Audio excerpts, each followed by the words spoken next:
Welcome to signal TV. నేను శైలజ. ప్రస్తుతానికైతే తెలంగాణ రాష్ట్రంలో కేటీఆర్ అంశం ఏ విధంగా సంచలనం సృష్టిస్తుందో మనందరికీ తెలిసిందే. మరి ఇదే అంశంపై మాట్లాడడానికి మనతో పాటు చిట్టిబాబు గారు కూడా ఉన్నారు. వారితో మాట్లాడే ప్రయత్నం చేద్దాం. సార్ నమస్తే. నమస్తే. సార్ కేటీఆర్ అంశం ఏ విధంగా చూసుకోవచ్చు? ఇది ఒక కేటీఆర్ అంతా ఈ కాంగ్రెస్ ప్రభుత్వం చేస్తున్న ఒక డ్రామా డ్రామా తప్పితే ఇంకోటి లేదు. అది ఒక కక్ష సాధి ఎట్లాగైనా ఏదో రకంగా కేటీఆర్ని లోపల పెట్టాలి. అది తప్పితే ఇంకంటే దాంట్లో అవినీతి అనేది ఎక్కడా లేదు. అసలు దానికి ఏబీ ఏసీబీ వాళ్ళు ఎట్లా దానికి కనెక్ట్ అవుతారో దానికి సమాధానం లేని ప్రశ్న. ఏసీబీ దానికి ఏం సంబంధం అసలు? అది ఎలక్షన్ కమిషన్ అబ్జెక్ట్ చేయాలి ఆ టైంలో అని. అది ఎలక్షన్ కమిషన్ టేకప్ చేయలేదు. అదేమి లేదని చెప్పి పట్టించుకోలేదు. ఇది ఏదో ఒక రకంగా చేసి ఏదో చెయ్యాలి అని తాపత్రయం. పోలీసులు లేకుండా ఎంక్వైరీ అంటారు కూర్చోబెట్టి. ఎందుకు? ఏం భయం ఏంటి? పోలీసు లేకుండా కూర్చోబెట్టి చేయాల్సిన అవసరం ఏంటి? అంటే ఏదో పోలీసు లేకుండా కూర్చి ఏదో బలవంతం చేసి ఏదో రాయించి ఏదో చేసి మొన్న చేశారు కదా ఆ రైతు విషయంలో. చెప్పింది ఒకటి, వీళ్ళు రెడీ చేసింది ఒకటి. ఇలాంటి పిచ్చి పనులు చేయటానికి ప్లాన్ చేస్తారు. అందుకని లాయర్లు ఉండాలి అంటే లాయర్ లేకుండా చేయాలని ప్రయత్నించారు. కోర్టులో తెచ్చుకున్నారు లాయర్లు పెట్టాలని. సో ఏదో ఒక రకంగా ఇంట్లో సెర్చ్ అంటారు. సెర్చ్ అని తీసుకెళ్ళి ఏదో పేపర్లు పెట్టి లేదా ఏదో డ్రగ్స్ పెట్టి, ఇదిగో ఆయన ఇంట్లో డ్రగ్స్ దొరికినాయి, ఆయన ఇంట్లో ఈ పేపర్లు దొరికినాయి, ఇలాంటి ఈ చిల్లర రాజకీయాలు చేస్తున్నారు. బాగా కనపడుతుంది. రేవంత్ రెడ్డి ప్రజలు అసహించుకుంటున్నారు. ప్రజలు అనేక ప్రశ్నలు అడుగుతీస్తున్నారు. ఎక్కడ రైతు బంధు సగం ఇచ్చి సగం ఆపేసి ఎగ్గొట్టేశారు? ఎక్కడ పిల్లలకి నిరుద్యోగ భృతి? ఎక్కడ ఆడవాళ్ళకి ఇస్తారన్న 10,000 కాదు 15,000 ఇస్తా అన్నారు రైతులకు, మరి 12,000 చేస్తున్నారు. 12,000 ఏంటి? మీరు అన్నమాట ఏంటి? మీరు చేస్తున్న మాట ఏంటి? 4,000 2,000 కాదు 4,000 పెంచుతా ఉన్నారు. ఎక్కడ పెంచారు?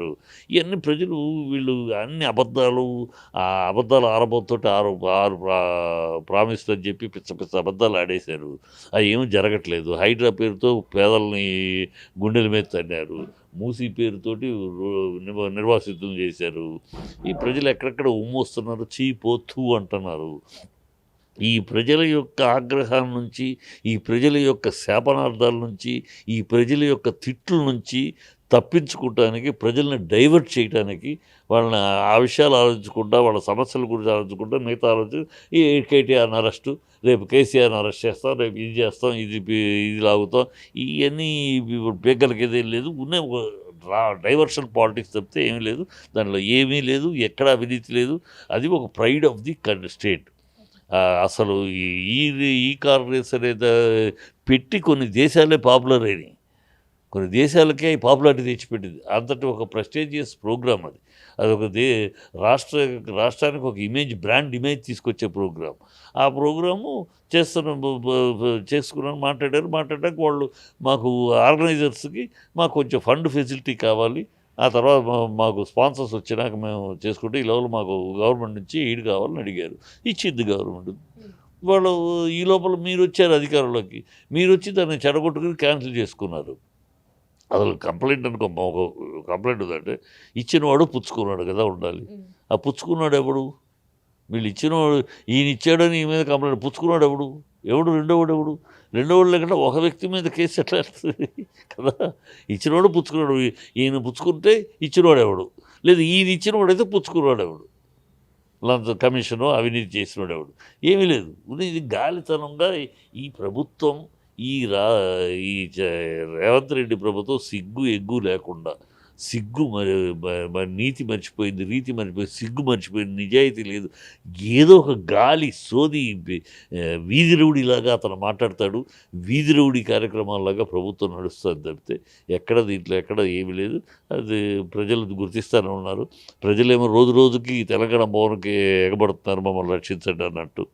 వీళ్ళు చేస్తున్న దౌర్భాగ్యాలకి తెలియక తప్పు చేసాం, మార్పు అంటే ఇలాంటి దౌర్భాగ్యమైన మార్పు అనుకోలేదు, మమ్మల్ని కాపాడినే ప్రవాహం కింద వస్తున్నారు తెలంగాణ భవన్కి. అది చూసి భయం పట్టుకుంది. ఇక మనం ఏదో ఒకటి చేసి ఈ ప్రజల తరపున ప్రజలేమో కేటీఆర్ని వెళ్తున్నారు. సో కేటీఆర్ లోపలేస్తే ఎక్కడికి పోతారు అన్న ఒక దుర్మార్గపు దుష్ట నీతి రాజకీయం చేస్తున్నారు, ఇంకోటి కాదు. సో చూశారు కదా, కక్ష సాధింపు చర్యగానే కేటీఆర్ని అరెస్ట్ చేసి జైల్లో పెట్టాలన్న ఉద్దేశంతో అసలు లేని కేసులు కూడా నమోదు చేస్తుంది కాంగ్రెస్ ప్రభుత్వం. రాష్ట్రాన్ని పరిపాలించే ఆలోచన కూడా రేవంత్ ప్రభుత్వానికి లేదు. ఇప్పటి వరకు అయితే ప్రజల నుంచి కూడా చాలా వ్యతిరేకత వచ్చిందని చెప్పేసి కూడా చిట్టిబాబు గారు తెలియజేయడం జరిగింది. కెమెరా పర్సన్ మహేష్తో శైలజ, సిగ్నల్ టీవీ, హైదరాబాద్.